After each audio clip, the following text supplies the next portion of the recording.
Civitas se lance dans la politique électorale. Le mouvement catholique qui s'est fait connaître lors des manifestations contre le mariage homosexuel a choisi d'investir les élections pour peser dans le débat et pourquoi pas disposer d'élus. L'annonce de la mutation du mouvement en parti a fait l'effet d'une bombe à gauche.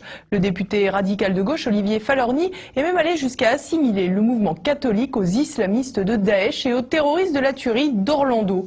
Pour le mouvement catholique, cette apparition dans le paysage électoral ne se fait pas en vue de l'élection présidentielle, mais pour présenter des candidats aux législatives notamment et soutenir les personnalités proches de ses opinions.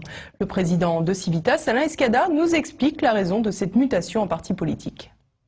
Civitas devient un parti politique pour l'intention d'exposer plus avant nos thèses, de mieux pouvoir présenter notre conception de l'État français et de la façon dont nous pouvons restaurer une France catholique, une France du pays réel.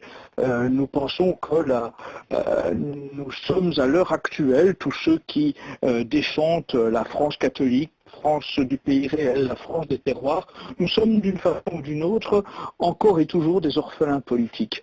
Parce que, qu'on le veuille ou non, pour l'instant, l'opposition nationale est traversée elle-même par des lobbies qui l'éloignent de ses racines. Nous sommes là pour défendre une civilisation, nous sommes là pour défendre la famille, la vie, l'identité civilisationnelle française. Si l'arrivée de Civitas comme parti n'est pas un tremblement de terre politique, elle pourrait avoir des conséquences à droite. Tout d'abord, car le parti pourrait soutenir Jean-Frédéric Poisson, candidat à la primaire des Républicains, et donc lui permettre de faire un score intéressant si les troupes d'Alain Escada se mobilisent. Ensuite, c'est le Front National qui pourrait en profiter en ayant un parti à sa droite, Marine Le Pen, pour aller plus loin dans le processus de dédiabolisation, d'autant que les militants de Civitas ne sont pas connus pour avoir leur langue dans leur poche. Invité à débattre avec le député Falorni à la radio, Alain Escada a ouvertement dénoncé l'influence de la franc-maçonnerie dans la vie politique française.